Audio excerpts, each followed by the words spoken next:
Ya para terminar las ponencias del día de hoy,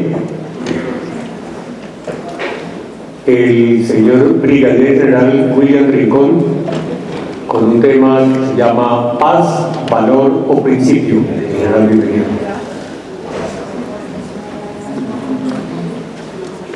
Bueno, nuevamente, buenas tardes. Voy a tratar de resumir porque sé que la jornada ha sido un poco larga. A estas horas sé que también estamos un poco cansados, pero no quiero dejar de pasar estos momentos tan importantes y positivos para lo que somos nosotros, la reserva y los veteranos, y por supuesto este público tan esencial para que podamos llevar a cabo estas presentaciones. El escudo nuestro, libertad y orden. Libertad y orden es una palabra, un lema muy importante dentro de nuestro sistema de nación o patria. La libertad y orden fue traído prácticamente en 1824 por Simón Bolívar. Por primera vez lo traen acá y lo hace mención a los símbolos patrióticos. Pero en 1834, el 17 de octubre, por el general Francisco de Paula Santander, lo reglamenta bajo una ley, la ley tercera, y allí le da también un significado.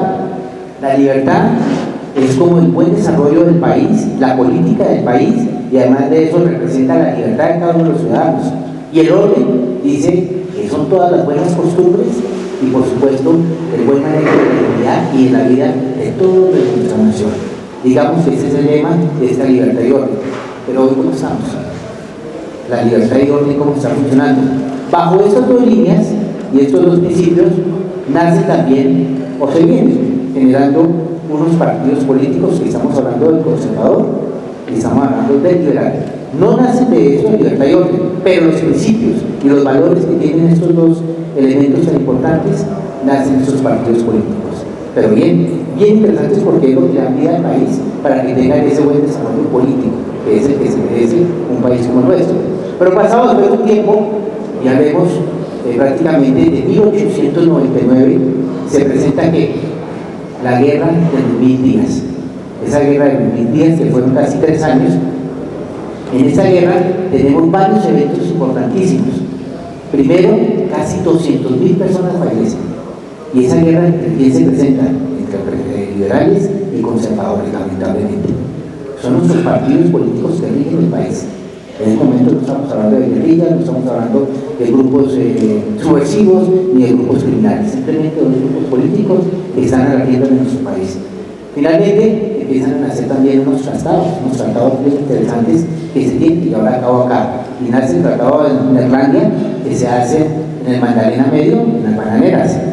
Y este tratado aquí lo que hace es apaciguar un poco este problema entre estos dos grupos políticos, para que termine un poco la violencia.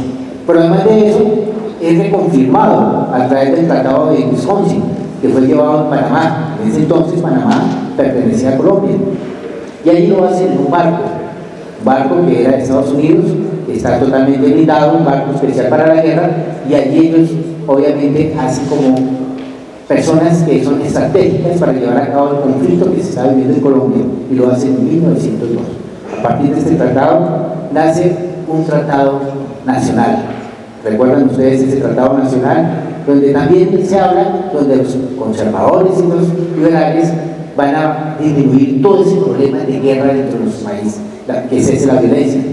Pero hay un problema dentro de ese tratado, que se queda el poder concentrado en una parte de un partido político que en ese momento era el conservador.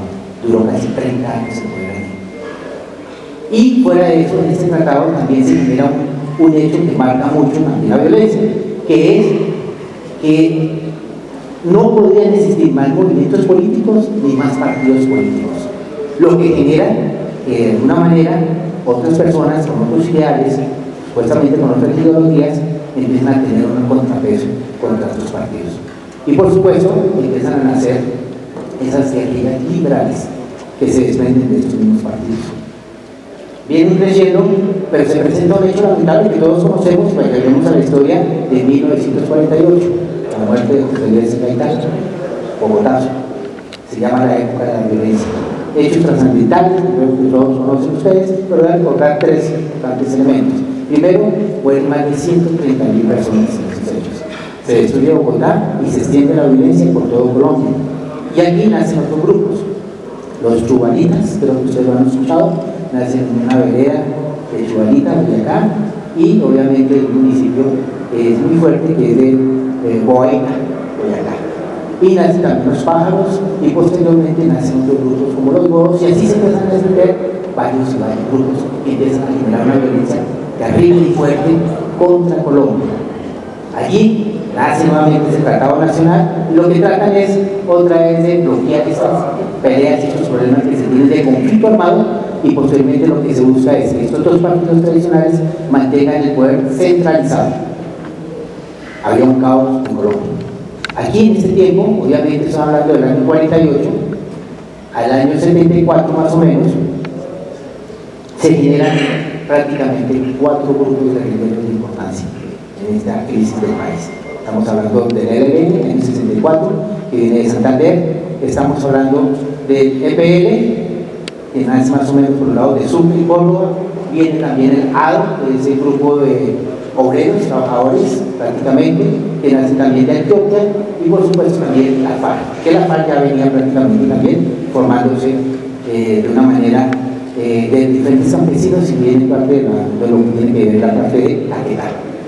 Estos grupos empiezan a tomar ya una formación y empiezan a tener también unas líneas ideológicas para ese entonces, porque estamos hablando de que ellos hacían ya del marxismo, habían del leninismo, hablaban también del socialismo y del comunismo, y entre otras líneas que ellos estaban fomentando en contra ya de dos líneas políticas, como es el conservador y como el aliado. Entonces aquí ya se empiezan a hablar de unos tratados de paz. ¿Quién ha hecho tratados de paz? Casi todos los presidentes.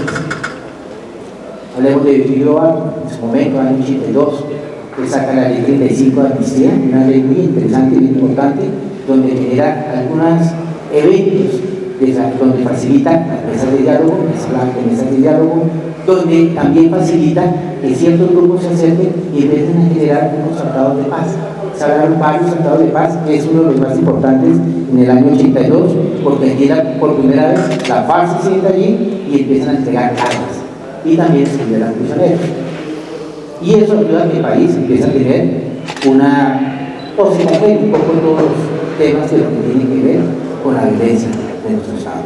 Sin embargo, eso no fue suficiente, porque cuando pasa el Figueroa Vargas, viene también Belisario de Tancur, vienen otros presidentes, y sucesivamente cada uno de ellos empiezan a generar también tratados y diálogos de paz con cada uno de los diferentes grupos que están en su momento generando criminalidad en todo a lo largo de nuestro país. Aquí se genera algo importante, año 82, ya empieza a perderse la ideología o lo que tenían en su pensamiento cada uno de los grupos, y empieza a generarse más bien un tratamiento ya de narcotraficantes, y eso limita mucho todo lo que se puede pensar y los nombres ideales que deben tener cada uno de estos grupos, y por supuesto empieza un ataque muy fuerte frente a lo que tiene que ver con nuestras fuerzas. Eso genera bastantes dificultades, y allí las diferentes mesas, venimos después de lo que tiene que ver con las mesas de diálogo.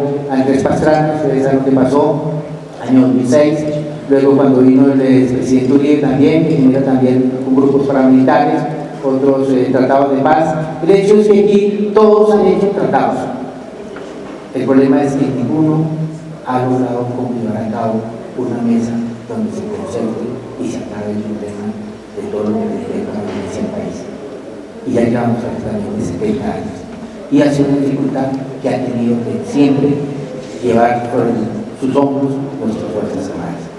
Hoy en día empezamos a mirar cómo se empieza a trabajar un buen desarrollo o una buena ruta de garantía de seguridad que se pueda llevar a cabo este tratamiento de paz. Bueno, tiene que haber un modelo de construcción de paz.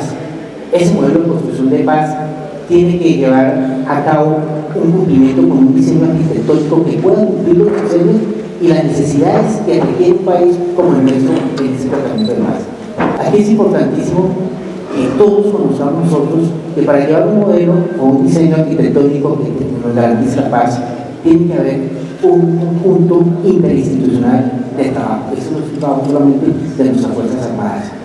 Todo el mundo ha pensado que nuestras Fuerzas Armadas tienen que llegar a un lugar determinado y allá que establecer el orden. Incluso a veces nosotros creemos que es el deber nuestro. Por supuesto que sí tenemos que garantizar la seguridad y la convivencia, pero también ahí tiene que jugar un rol muy importante en todas las instituciones. Hoy en día, si lográramos nosotros examinar las capacidades de cualquiera de las instituciones, si están en función y en cumplimiento de su misionalidad al 100%, y podemos observar que no es así. Ustedes pueden hacer cualquier análisis en cualquiera de las diferentes entidades que están prestando algún servicio en algunas de las poblaciones. Si está una institución, no lo cumple al 100%, no lo cumple a su medida de diligencia, ni mucho menos con todas sus labores. Y eso dificulta precisamente que tengamos las garantías en la comunidad de esas. Y obviamente, cuando entran nuestras fuerzas, van a ser los responsables de la ausencia de las diferentes instituciones en nuestras actividades y temas que tienen que ver con la tranquilidad, la defensa, la seguridad y por supuesto los diferentes servicios. Entonces es un problema delicado.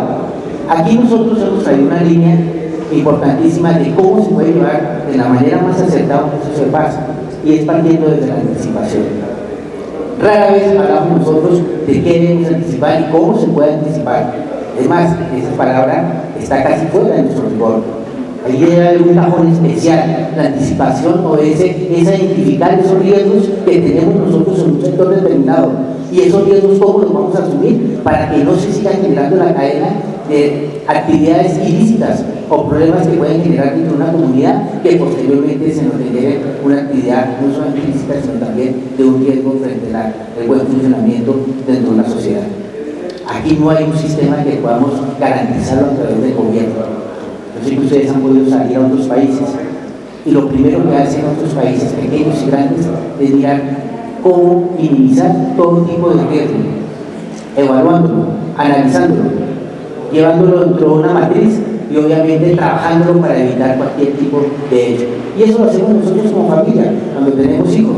Nosotros nos anticipamos a que nuestros hijos se preparen para poder estar atentos a cualquier circunstancia o hecho que se pueda presentar en la vida. Eso tenemos que hacer también en nuestras comunidades. Esta línea está nula. Tenemos vigente la línea de la prevención. La línea de la prevención es la que casi siempre trabajamos. Salimos a prevenir. ¿Y qué es salir a prevenir? El problema que ya está encima, el problema que ya está vigente, el problema que está dando, la situación que ya no podemos controlar, que de alguna manera lo que hacemos es medio bloquear, pero que ya tuvo un origen y un nacimiento. Y esa ha sido una dificultad de nuestro rigor dentro de todo lo que tiene que ver con un sistema de seguridad. Grave problema, pero aquí estamos concentrados. Un tercer problema dentro de esa línea es la protección.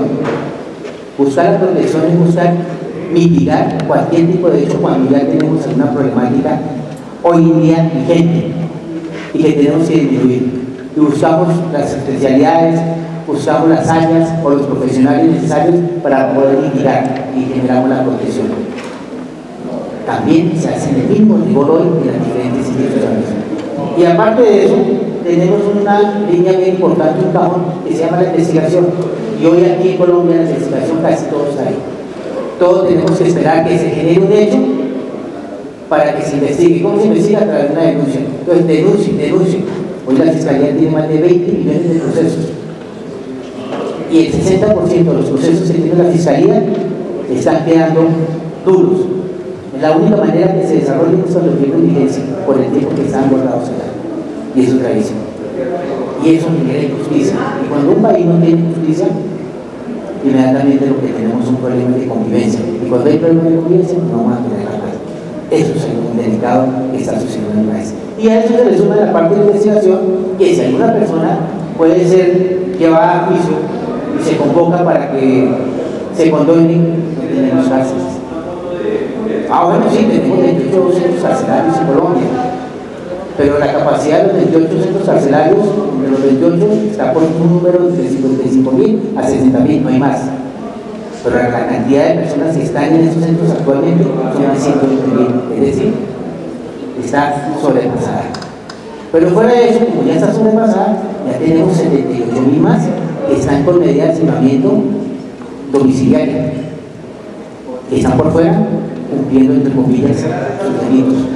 Pero además de eso, las instituciones, por ejemplo la policía, el dato que tengo casi de 25.000 que están en las salas de reflexión. Es decir, podemos hablar un poco más de 200.000 personas que en este momento están siendo condenadas, pero que no se condenan en un centro carcelario. Eso es gravísimo para la seguridad, eso es gravísimo para lo que está haciendo en el país.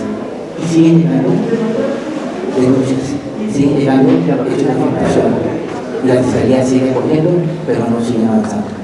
Eso es grave. Entonces es un punto que también obliga a que si vamos a hacer paz, tenemos que primero mirar cómo están nuestras instituciones. Y tercero, cómo medimos cada uno de esos elementos. Hoy no se mide. La medición es una evaluación de inteligencia que nos dice cómo están creciendo los grupos criminales. ¿Y cómo están creciendo? Desbordadamente. Hoy Colombia tiene 1.815 organizaciones similares. Yo creo que nadie sabe ese número. Y esas 1.815 están en todas partes. Y son combos, son grupos, son organizaciones, de todas las formas como las quieran llamar. Finalmente, todas tienen la misma característica, son criminales y están afectando la convivencia y la seguridad de cada uno de los ciudadanos. Y es delicado, muy delicado. No estamos haciendo para nada, ni hay una línea ni una ruta de garantías que nos disminuya este tema tan delicado para nuestra sociedad. Sigamos, por favor. Si logramos tener esa línea, hay algo muy importante, y aquí es donde quiero hacer un poco de énfasis. De nada nos sirve a nosotros tener quizás toda una estructura y tener quizás todas nuestras instituciones al día y tener clara nuestra misionalidad si no tenemos los valores éticos y precisos que nos lleven a nosotros a tomar determinaciones, que nos den esa sana reflexión y conciencia de que lo que hagamos allá se tiene que hacer con esos principios y esos valores. Casi ninguna de las mesas lleva esos temas. Y esto no solamente es una mesa de negociación, es de una sociedad. Las grandes sociedades del mundo están desarrolladas y que tienen todo su sistema que trabaja de una manera clara, pertinente, acertada, auténtica, es porque esto, lo que tiene que ver con los valores y principios, están bien fundamentados en cada una de estas cosas. Hoy, en las mesas de diálogo, tenemos problemas de credibilidad y confianza, porque no se sabe con quién se está hablando y por qué se está hablando, porque no se puede creer en una persona que no se sabe si tiene un valor o un principio. Hoy, inclusive, hasta confundimos el valor de los principios. Creemos que ambos son iguales, aunque algunos son similares, tienen sus diferencias. Una cosa, dentro de los mismos valores, es lo que aprendemos nosotros desde casi cómo nos desarrollamos, la integridad, la dignidad, cómo crecemos a través de nuestra cultura, cómo crecemos a través de nuestra religión, cómo crecemos bajo la verdad de lo que es correcto y de lo que es incorrecto, cómo nos desarrollamos como personas y cómo nosotros tenemos esa conciencia reflexiva para actuar tal como seres humanos dentro de una sociedad. Hasta qué punto nosotros damos lo que nos corresponde dar y cómo nosotros somos conscientes de lo que hacemos, no solamente para la sociedad, que parte de la familia, porque la familia es parte de la sociedad. Y cómo nosotros estamos criando a nuestros familiares, a nuestros hijos, para que hagan parte de esa sociedad que cada día les exigimos que sean correctos cuando nosotros quizás no tenemos claro cómo es su valor. Y ahora hablemos de un principio. Si a veces no tenemos claro cómo es el valor, donde nosotros desarrollamos nuestras propias vidas, ese principio que es un poco más universal y que tiene que concluir con los diferentes aspectos sociales, de cómo se mueve toda una comunidad, cómo esa comunidad cree dentro de esa cultura o esa idiosincrasia de lo que es y cómo son y cómo nos jalamos, cómo nosotros andamos detrás del uno del otro, porque esos valores, esos principios generan unos rasgos importantísimos y prácticamente es que guían nuestras conductas y nuestros comportamientos. Todos nosotros estamos aconductados. Por supuesto, cada uno de los que estamos acá obedecemos una conducta, obedecemos una moral. Y por supuesto, todos los que estamos acá reaccionamos casi siempre a uno de estos valores y estos principios. Pero el dilema en este sentido, por eso se llama dilema ético, es cómo lo asumimos en un momento determinado para cuando estamos hablando nosotros para resolver conflictos y problemas tan graves y tan complejos como se tienen en nuestro país. Situaciones tan difíciles que creemos que a través de una estrategia o una línea de garantía solamente con acompañamiento de unas instituciones se puede llevar a cabo un proceso de garantías de paz o un proceso por lo menos que desarrolle el buen funcionamiento de una comunidad. Eso es importantísimo. Es como cuando uno quiere que su hijo sea profesional y hace todos los esfuerzos, pero al final de su carrera se da cuenta que fue un gran profesional, pero que no tiene todos sus valores éticos y sus valores principios que lo lleven a él a garantizar su buena postura dentro de su profesionalismo. Eso es el caos, y eso está fallando mucho hoy en Colombia. Hoy nosotros exigimos muchas cosas, pero muchas veces sin esa autoridad que nos invista a nosotros con la moralidad de decir que eso está bien o está mal. Estamos fallando en Colombia por una falta de una cultura de la legalidad, una cultura que nos lleva a nosotros a esos caminos correctos.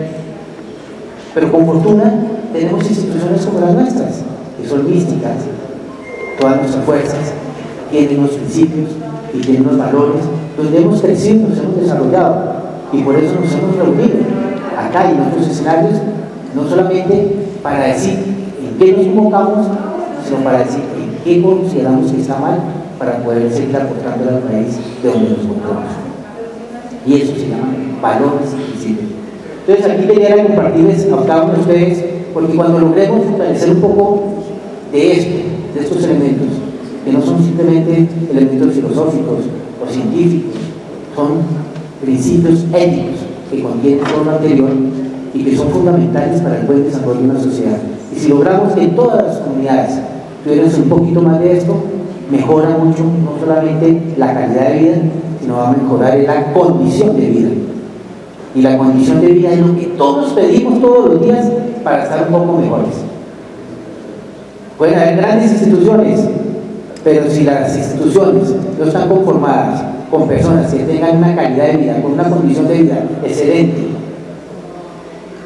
que sea totalmente auténtico, que tenga un buen conocimiento, que sea realista, por supuesto que tenga una existencia de nuestra naturaleza y que tenga una comprensión de lo que tiene que ver la moralidad y la bondad del ser humano.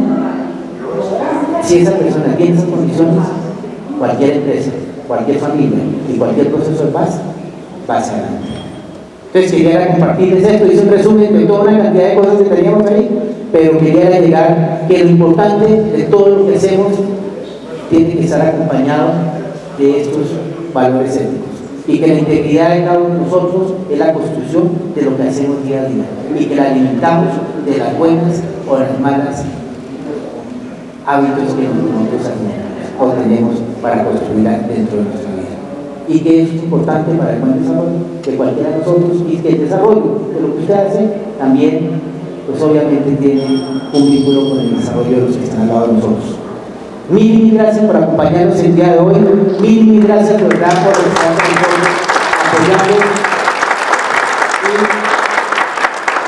agradezco de antemano a ti, a mi mayor Celi, a mi mayor Tinoco, por tener de verdad este ideal noble, ideal de verdad, yo diría de gratitud, de sinceridad y acompañamiento para con nuestras fuerzas. Es algo que de verdad lo vi desde los primeros días que empezamos a hablar, y buscar, como lo decía también mi general de Ortega, la manera, hay que buscar la manera de cómo nosotros nos podemos unir y tener un objetivo común para seguir luchando y seguir construyendo. Sería lo maravilloso y sería lo loable de esta finalidad, de estos ejercicios, de poder interactuar con cada uno de ustedes. De verdad que mil gracias a nuestros países que nos acompañaron, en general de Ecuador, de Perú, a mi general de Siapo, y por supuesto de Estados Unidos, HCI, que también nos acompañaron. Mil gracias a todos los señores generales, oficiales, a las diferentes fuerzas que estuvieron acá, y a las personas también que hacen parte de derechos humanos y otras entidades. Mil gracias. Gracias a usted, mi general, por la solución de hoy.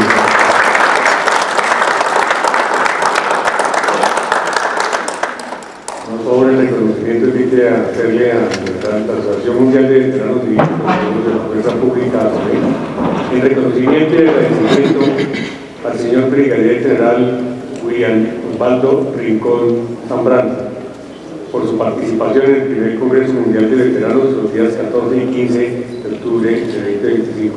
General, gracias por estar aquí.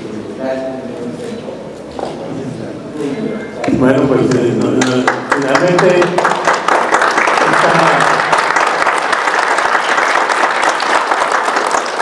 Esta última paliza nos muestra el talante de un integrante de la Asociación Mundial de Veteranos. General Rincón, y lo hace con mucho lujo de detalles, así que nos sentimos muy orgullosos de estar representados por él y aquí en Azoén y en otras instancias donde lo veremos elaborando la bandera de los veteranos. Muchas gracias.